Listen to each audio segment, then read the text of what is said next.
नमस्कार बंधुओं, कैसे हैं आप सभी लोग। आप सभी का मेरे YouTube चैनल निरंतर साहित्य दर्पण में आप सभी का स्वागत है। बंधुओं, आज मैं आप सभी के बीच हिंदी साहित्य का इतिहास, हिंदी साहित्य का इतिहास कितने भागों में बांटा गया है और उन भागों में एक भाग पर आज हम चर्चा करेंगे।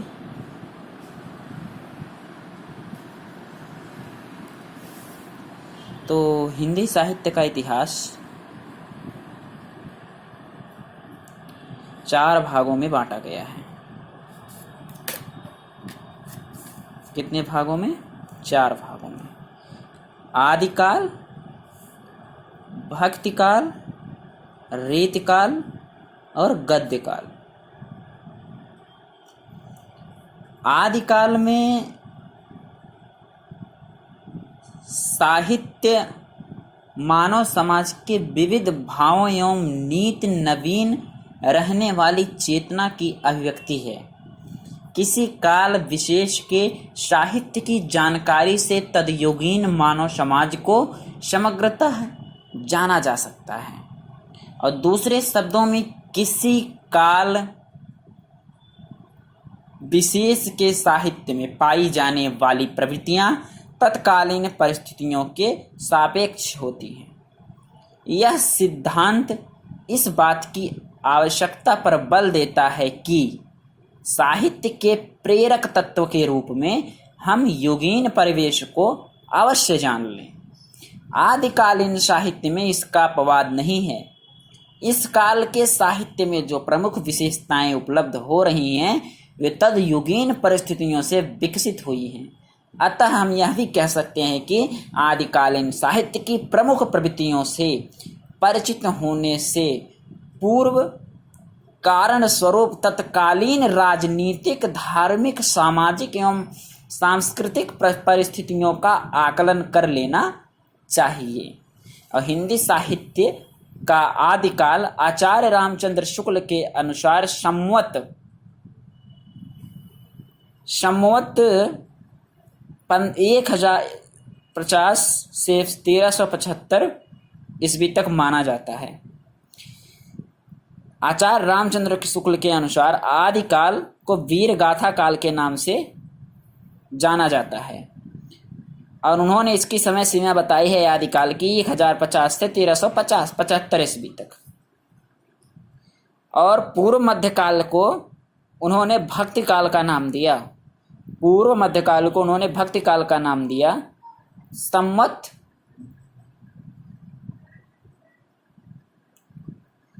1375 से 1700 ईस्वी तक। उत्तर मध्यकाल रीतिकाल कहा जाता है, इसका उपनाम है रीतिकाल।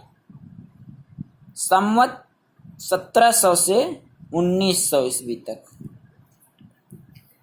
आधुनिक काल गद्य काल के नाम से जाना जाता है। संवत 1900 से 1984 ईस्वी तक माना जाता है। रामचंद्र शुक्ल के अनुसार। अन्य आचार्यों के अनुसार आदिकाल 7वीं सदी के मध्य से 14वीं सदी तक माना जाता है। अन्य आचार्यों के अनुसार भक्तिकाल 14वीं सदी से लेकर 17वीं सदी के मध्य तक माना जाता है। रीतिकाल 17वीं सदी से 19वीं सदी तक मध्य तक माना जाता है और आधुनिक काल 19वीं सदी के मध्य से अब तक माना जाता है। 19वीं सदी से लेकर अब तक माना जाता है। तो आदिकाल, भक्तिकाल, रीतिकाल, गद्यकाल। आदिकाल को हम पढ़ रहे हैं। आदिकाल को वीर गाथा काल के नाम से जाना जाता है। पूर्व मध्यकाल को भक्तिकाल के नाम से जाना जाता है। उत्तर मध्यकाल को रीतिकाल के नाम से जाना जाता है। आधुनिक काल को गद्यकाल के नाम से जाना जाता है। बंधुओं, हम आगे पढ़ेंगे अन्य आचार्यों के अनुसार पुनर्जागरण यानी कि भारतेंदु काल 1857 से 1900 ईस्वी तक माना जाता है। और जागरण सुधार काल द्विवेदी काल 1900 ईस्वी से 1918 ईस्वी तक माना जाता है।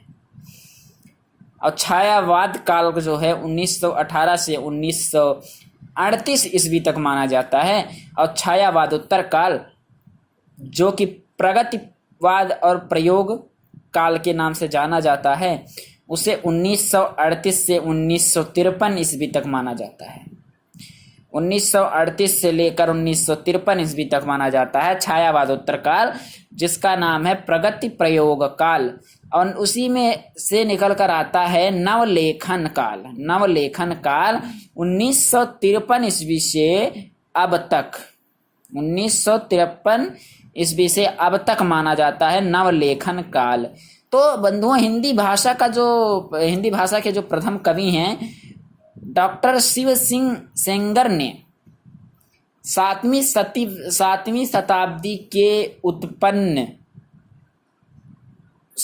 शताब्दी से उत्पन्न पुष्य या पुण्य नामक कवि को हिंदी का प्रथम कवि माना था। पुष्य या पुण्य नामक कवि को हिंदी का प्रथम कवि माना था। तो इस कवि का उल्लेख मात्र मिलता है, इस कवि का केवल उल्लेख मात्र साहित्य में मिलता है, पर इनकी जो रचना है, इनकी रचना जो है उपलब्ध नहीं है। इनकी एक भी रचना उपलब्ध नहीं है साहित्य में, केवल इनका नाम लिया जाता है साहित्य में।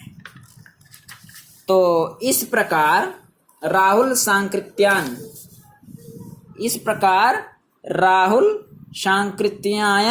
के अनुसार 7वीं शताब्दी ईस्वी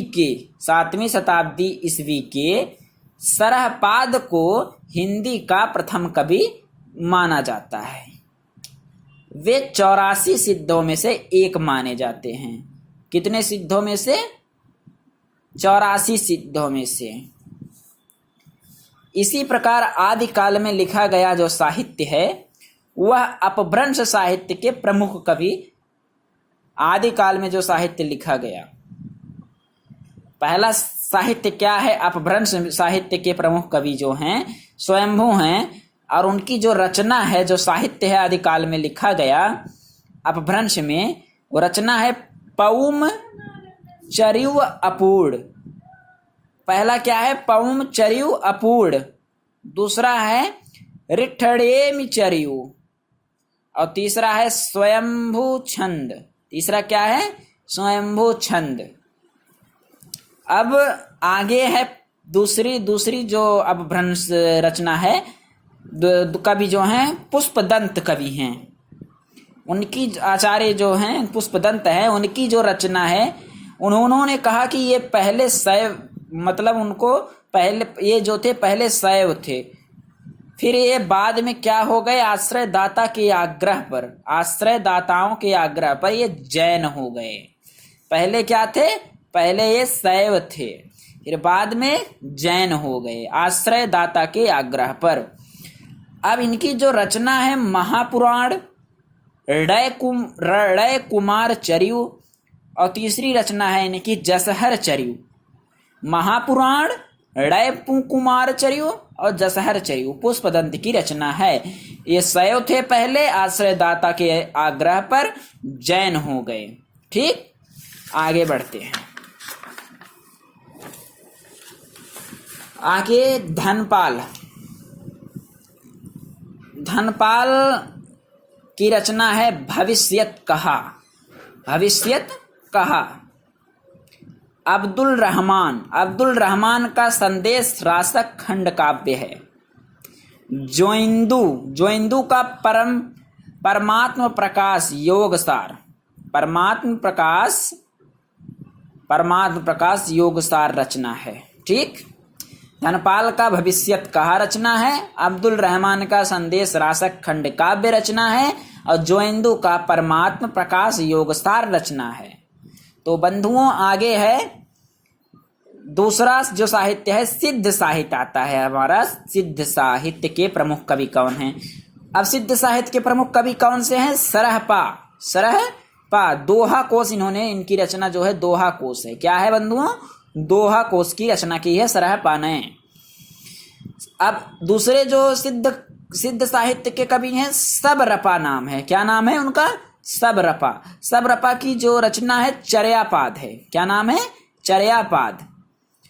अब डेममिपा कवि जो हैं वो उनकी जो रचना है होम्बी गीतिका योग चर्या नाम है उनका।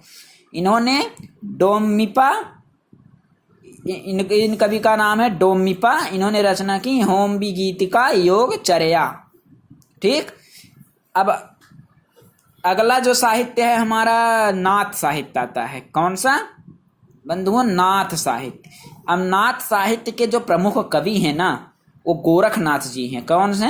गोरखनाथ जी।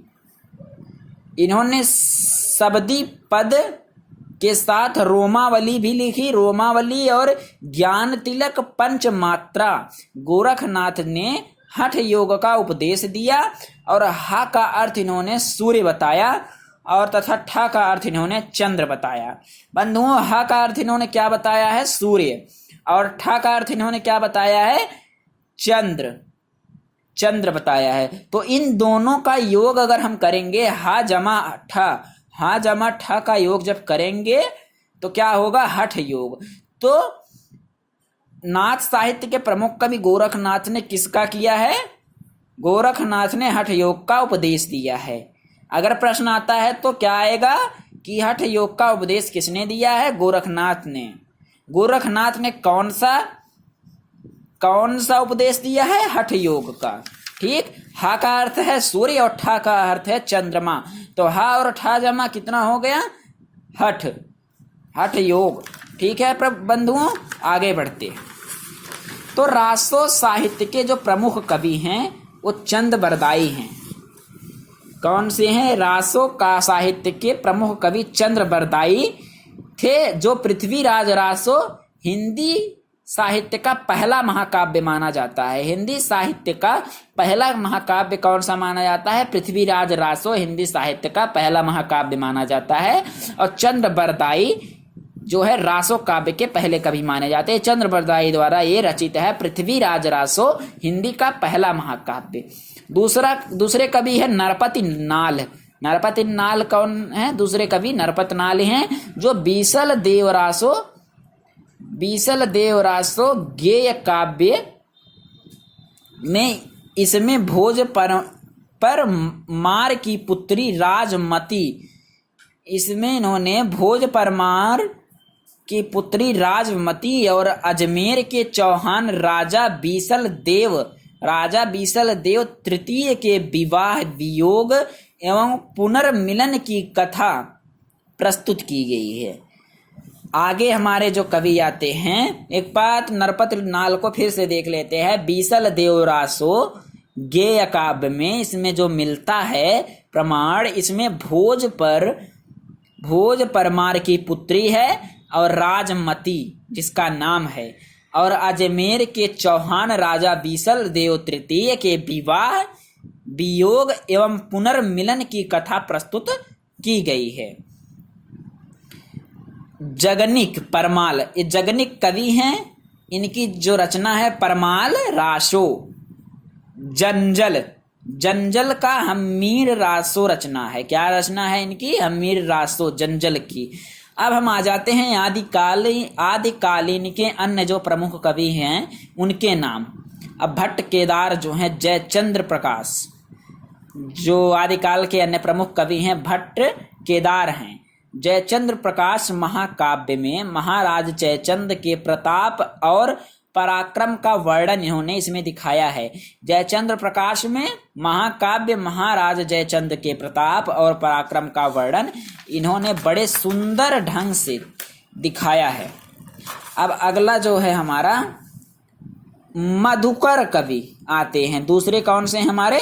आदिकाल के मधुकर कवि। जय मयंक जस चंद्रिका रचना इन्होंने की है। जय मयंक जस चंद्रिका रचना इन्होंने की है। अब हमारे जो तीसरे आदिकाल के कवि आते हैं विद्यापति, ये विद्यापति ने 3 रचनाएं की हैं। एक कीर्ति लता, दूसरा कीर्ति पताका और तीसरा है पदावली। पदावली की रचना करने पर इनका नाम पड़ गया विद्यापति का मैथिली कोकिली कहलाने लगे। क्या कहलाने लगे? मैथिल कोकिल कहलाने लगे। अब हमारे जो आखिरी कवि हैं, कवि भी हैं, शायरी भी कहते हैं, मुकरियाँ भी कहते हैं। इनका नाम है अमीर खुसरो। अमीर खुसरो खड़ी बोली के पहले कवि हैं। इन्होंने खलिक बारी रचना की। पहला रचना इनका क्या है? खलिक बारी। दूसरी रचना है नजरान ये हिंद। तीसरी है पहेलियां एवं मुकरियां। अमीर खुसरो खड़ी बोली के पहले कवि माने जाते हैं। इन्होंने खड़ी बोली में पहला साहित्य लिखा। पहेलियां एवं मुकरियां अमीर खुसरो खड़ी बोली के कवि माने जाते हैं। धन्यवाद बंधुओं, आपने मेरी बात सुनी और समझी। अगले वीडियो में हम जल्द ही आप सभी को भक्ति काल कितने भागों में बांटा गया है और जल्द ही लेकर भक्ति काल की रचनाओं से आप सभी को जोड़ेंगे। अगले वीडियो में हम जल्द ही आपसे मिलते हैं। अगर आपको मेरा वीडियो पसंद आए तो इसे लाइक, सब्सक्राइब और शेयर जरूर करें। धन्यवाद।